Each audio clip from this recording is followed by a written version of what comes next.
The doctor said only one person in the world could save him. The billionaire never expected her name. She had $43 in her checking account, a 6-year-old son asleep in the next room, and a voicemail from the hospital that she had listened to 3 times and still couldn't believe. The message said, "Ms. Rachel Haynes, we need you to come in. You are the only compatible donor for a critically ill patient.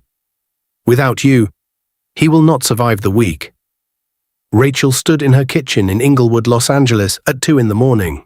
Dishes in the sink, a crayon drawing on the fridge that said, "My mommy is my hero," and a decision in front of her that no one had prepared her for. She didn't know his name yet. She didn't know he was worth $4 billion. She didn't know that saving his life, I would completely destroy hers, and then rebuild it into something she had never dared to imagine. If you have ever done something hard for someone who didn't deserve it yet, this story is for you.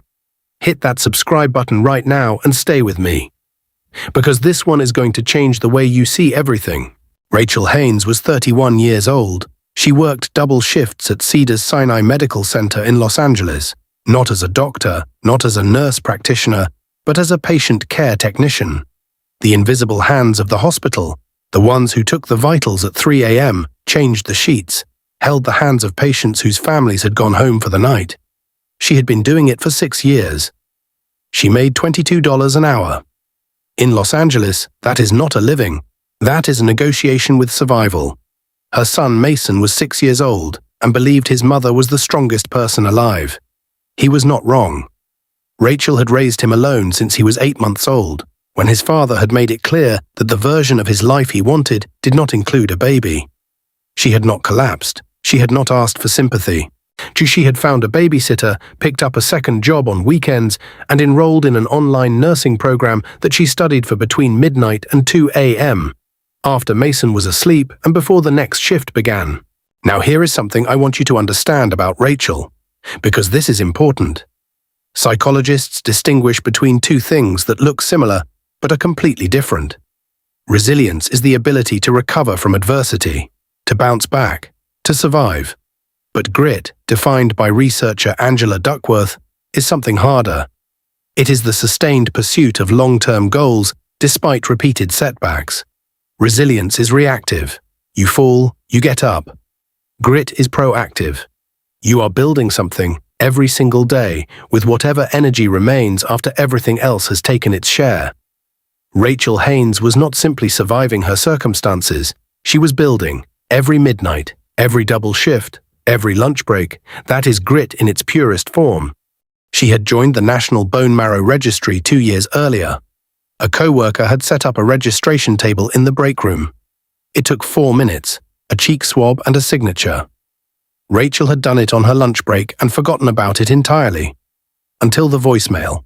His name was Nathan Cole, 44 years old, CEO of Cole Biotech, one of the largest pharmaceutical and medical technology companies in the United States, headquartered in downtown Los Angeles. Forbes had named him one of the most powerful people in American healthcare 3 years running. He had been photographed with senators. He had testified before Congress. He had restructured hospital supply chains across 14 states. And for the past 11 days, he had been dying. His diagnosis was aplastic anemia, severe, rapidly progressing, resistant to every treatment his team had attempted. His immune system had turned on itself. His bone marrow had essentially stopped producing healthy blood cells. Without a transplant, his lead physician, Dr. Patricia Walsh, had given him less than 3 weeks. Let me explain what that actually means, because this condition is more terrifying than most people realize. Aplastic anemia is a rare but life-threatening condition in which the bone marrow fails to produce enough red blood cells, white blood cells, and platelets. The body's own immune system, the system designed to protect you, turns against the stem cells in your marrow and shuts down blood production entirely. Severe aplastic anemia has a mortality rate of over 70% within 1 year if untreated. The only curative treatment is a bone marrow transplant from a compatible donor. And finding that donor, especially for patients with uncommon genetic profiles, can take months the patient simply does not have. Nathan Cole had weeks. Dr. Walsh had searched the registry for 31 days. 31 days of near matches, of close but not close enough, of watching Nathan Cole, a man who controlled billion-dollar supply chains, become unable to walk to the bathroom unassisted. On the 32nd day, the registry flagged a name: Rachel Haynes, Inglewood, California, HLA compatibility, 10 out of 10. Dr. Walsh had been in medicine for 22 years. She had seen a perfect match twice. She picked up the phone with shaking hands. Rachel listened to the voicemail 4 times. Then she called the number back. Dr. Walsh explained everything carefully: the registry, the match, the patient, identity protected per protocol, the procedure itself, the recovery time, the risks. Then she paused and said, "Ms. Haynes, I want to be completely honest with you. And this patient has very little time, but this decision is entirely yours. No one can compel you, and whatever you decide, it is the right decision." Rachel was quiet for a long moment. She looked through her kitchen doorway at Mason's bedroom door. The procedure would require 2 days in the hospital. She would need someone to watch Mason. She might be sore for 2 weeks after. She would miss shifts she could not afford to miss. She thought about all of that, and then she thought about something else entirely. She thought about room 412. The patient she had sat with 3 months ago. A 67-year-old man named Gerald who had died alone at 4 a.m. because no matching donor had been found in time. She had held his hand at the end. She had never forgotten his face. "I'll do it," she said. "Are you sure?" Dr. Walsh asked. "Take time if you need." "I'm sure," Rachel said. "When do you need me?" Psychologist Jonathan Haidt coined a term for what drove Rachel in that moment. He called it moral elevation. It is the warm, expansive feeling we experience when we witness or perform a genuinely selfless act. Brain imaging studies show that acts of altruism activate the same neural reward pathways as receiving a gift or experiencing physical pleasure. Rachel didn't say yes because she expected a reward. She said yes because the memory of Gerald, a stranger she had cared for in his final hours, had become part of her moral identity. Saying no would have meant betraying a version of herself she had worked very hard to become. Some decisions aren't really decisions at all. They are simply the moment when who you are becomes louder than what is convenient. Rachel had walked through the doors of Cedars-Sinai hundreds of times, but always through the staff entrance on the east side. Always in scrubs, with a badge, heading towards someone else's crisis. Today she came through the main entrance, in her own clothes, as the patient, or close enough to one. They walked her to a donor suite on the 7th floor. She had never been on the 7th floor. She had cleaned rooms on the 3rd floor. She had taken vitals on the 5th. But the 7th floor was different, quieter. The carpet was thicker. The light was softer.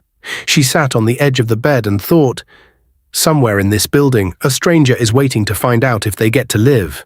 2 floors above, Nathan's sister, Diane Cole, 40 years old, was pacing the corridor outside his suite. Polished, undone, she had not slept in days. Diane had been running her brother's personal affairs for 11 days while he was unconscious. Calls from the board, from senators, from journalists who somehow already knew. She had done all of it without crying, because Nathan had always said she was the strongest person he knew, and she had decided that as long as he was alive, she would keep proving him right. When Dr. Walsh told her they had found a match, Diane walked to the window of the hospital corridor, looked out at the Los Angeles skyline, and wept silently for 4 full minutes. Then she dried her face, fixed her lipstick, and went back inside. What Diane was experiencing has a name. Clinical psychologists call it anticipatory grief, the mourning process that begins before an actual loss, when death or devastating change appears imminent. Unlike grief after a loss, anticipatory grief exists in a state of suspended terror.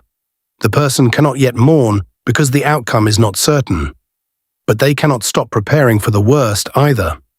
Studies show that caregivers experiencing anticipatory grief often display higher rates of anxiety, sleep disruption, and physical illness than those grieving after a confirmed loss. Diane Cole's body was grieving, even while her mind refused to. She wasn't being dramatic. She wasn't being weak. Her nervous system was doing exactly what nervous systems do when the person they love most is running out of time. The human heart generates an electromagnetic field detectable up to 3 feet outside the body. Scientists have a name for it. Everyone else just calls it a feeling. Rachel was standing by the vending machine when the doors at the end of the corridor opened. A transport team. Moving fast, a hospital bed between them. She stepped back against the wall to let them pass. The man on the bed was unconscious. Or almost. As the bed passed, close, too close for the width of that hallway, his eyes opened. Just for a moment, dark eyes. Exhausted, searching. They found hers. Something passed between them. She didn't have a name for it. She would spend a long time trying. The bed moved on. She stood very still. Her hand pressed against the wall was trembling. She told herself it was the medication they had given her that morning.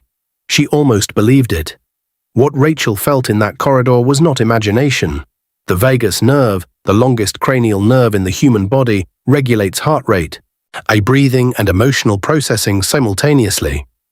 When we experience something deeply moving, even just a glance from a stranger, intense emotional stimuli can trigger what doctors call a vasovagal response.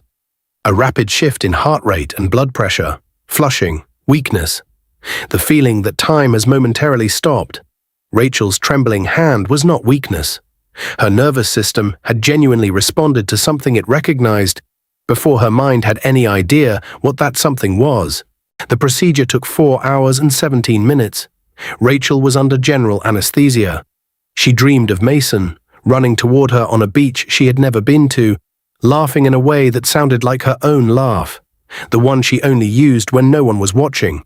2 floors above, Nathan Cole's body began to receive what it had been starving for. Healthy stem cells, viable marrow. A second chance it had no way of earning on its own. Here is what was happening in that operating room, and why it is one of the most extraordinary things modern medicine can do. In a bone marrow donation, healthy stem cells are harvested from the donor's posterior iliac crest, the back of the hip bone, under general anesthesia. These stem cells are then infused into the recipient's bloodstream, where they travel, on their own, and with no surgical guidance, directly to the bone marrow, and they begin producing healthy blood cells. The process is called engraftment. In successful transplants, the recipient's immune system is essentially rebuilt, using the donor's cellular blueprint. The donor's marrow fully regenerates within 4 to 6 weeks. The recipient's recovery takes months, but the gift itself lasts a lifetime. When Rachel woke up, it was evening. The suite was golden with the last light of a Los Angeles sunset. A nurse was checking her vitals. "It went perfectly," the nurse said quietly. Rachel nodded. Her back ached. Her throat was dry. She thought about the man with the dark eyes. She hoped he was somewhere waking up too. She had not expected a visitor, especially not one who looked like she had stepped out of a board meeting and into the wrong hallway. "Ms. Haynes," the woman said, "my name is Diane. I'm his sister." She held out one of the 2 coffees she was carrying. "I know I'm not supposed to be here, but I needed to see who you were." Rachel took the coffee. "How is he?" Diane's composure shifted, just slightly, like a building absorbing a tremor. "Alive. The doctors said the engraftment is already beginning, and they called it—" She stopped, swallowed. "Remarkable." She sat down in the chair by the window without being invited, as though her legs had made the decision for her. "Can I ask you something?" Diane said. "You can ask." "Why did you say yes? You don't know him. You have a son. You work double shifts. You had every reason to say no." Rachel was quiet for a moment. She looked at the window, at the Los Angeles skyline, doing what it always did, being enormous and indifferent and beautiful all at once. 3 months ago, she said, I sat with a man named Gerald while he died. He didn't have to die. He just didn't have a match in time. She turned to look at Diane. I wasn't going to be the reason someone's family got that call. Diane set down her coffee. She looked at Rachel for a long time. My brother has met a lot of people in his life, she said finally. Important people, powerful people. She paused. He has never met anyone like you. Social psychologists Latané and Dali established one of the most uncomfortable truths in human behavior. They found that people are actually less likely to help in an emergency when others are present. They called it the bystander effect. When responsibility is shared among many people, each individual feels less personally responsible. Someone else will do it. Someone else will call. Someone else will act. Rachel Haynes experienced the precise opposite. She was not part of a crowd. She was the only person in 8 million who could act. And research consistently shows that when individuals understand they are the sole person capable of preventing a harm, the likelihood of action increases dramatically. Specificity of responsibility transforms bystanders into rescuers. Rachel wasn't extraordinary because she was special. She was extraordinary because she understood that in this moment, there was no one else. She almost didn't open it. The envelope was thick and cream-colored, with her name written by hand in ink that looked deliberate, considered. She thought it was from the hospital's donor relations office. She opened it at the kitchen counter while Mason ate cereal. It was 2 paragraphs. Ms. Haynes, I have been told that protocol requires I respect your anonymity. I have been told not to contact you without consent. I have been told many things by many people for most of my life, and I have generally found it useful to listen. But I am a man who was given back his life by a stranger who owed him nothing. And I find I cannot say nothing. If you are willing to meet, simply to meet, no obligation, no agenda, I would be honored. My name is Nathan Cole. Pause. Nathan Cole. She said it out loud in her kitchen. Mason looked up. Who's Nathan Cole, Mummy? Someone I helped, she said. Is he nice? Rachel folded the letter slowly. I'm about to find out, she said. Here is where it gets psychologically fascinating. Psychologist Leon Festinger's theory of cognitive dissonance describes the discomfort we feel when we hold 2 contradictory beliefs at the same time. Rachel now held a powerful dissonance. Nathan Cole was the CEO of a pharmaceutical company, part of the very system that made her financial survival so relentlessly difficult, the system that priced medications out of reach for people in her zip code, people she took care of every single day. But he was also the man with the dark eyes in the corridor, the stranger she had chosen to save. Her brain had to reconcile these 2 realities. Research shows humans resolve dissonance in one of 2 ways. They either change their belief about the person, or they reframe who that person has the capacity to become. Rachel was about to choose. He was thinner than power usually allowed, quieter than his reputation suggested, the kind of quiet that belongs to a person who has recently been very close to permanent silence and has not yet stopped being grateful for sound. He stood when she walked in. She hadn't expected that. They sat across from each other. He looked at her the way people look at something they cannot fully believe is real. I had a whole speech, he said. My assistant wrote 3 versions. I read them all on the drive here. What was wrong with them? They all sounded like a press release. Rachel almost smiled. So what do you actually want to say? He was quiet for a moment. He looked at his hands. I know who you are, he said. I had my team look into your background after I learned your name. Before you tell me that's invasive, I know. I'm not defending it. I'm disclosing it because you deserve honesty more than I deserve comfort. Rachel said nothing. She waited. You work at the hospital where I was a patient. You make $22 an hour. You are raising your son alone and studying for your nursing license at midnight. He paused. My company's drug pricing policies directly affect people in your zip code, people who use the same hospital where you work. I've known that for years. I've had reports on my desk. I've approved the pricing structures anyway. The coffee shop was very quiet. Why are you telling me this? Rachel asked. Because you saved the life of a man who owes you the truth, not a charitable donation with my name on it, not a press release about my commitment to healthcare equity. He looked at her directly. You deserve someone who looks you in the eye and says, I was wrong, and I want to know what right looks like. Researchers in restorative psychology draw a very clear line between 2 things that people often confuse. Guilt is self-focused. It centers the wrongdoer's own pain. It seeks relief. It wants absolution. It makes the harmed person responsible for managing the feelings of the person who caused the harm. Accountability is other-focused. It acknowledges the specific harm done to a specific person. It asks, what does repair look like for you? Not for me. For you. Nathan Cole did something rare in that coffee shop. He offered accountability without making his guilt Rachel's emotional burden to manage. No tears, no self-pity, no requests for forgiveness. Just the truth, placed on the table between them, and a question. Studies in restorative psychology show this. Honest acknowledgement paired with forward-facing commitment is the only form of apology that actually begins to repair what was broken. Not the only form that feels good to give, the only form that actually works. They did not fall in love quickly. People who have been through real things rarely do.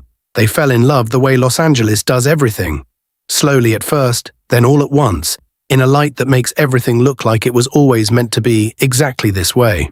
Nathan restructured Cole Biotech's drug access program for underserved communities in 6 cities. Not as a donation, as a permanent policy change written into the company's founding charter, overseen by a community advisory board. Rachel helped design the intake process, and she graduated from her nursing program 4 months later.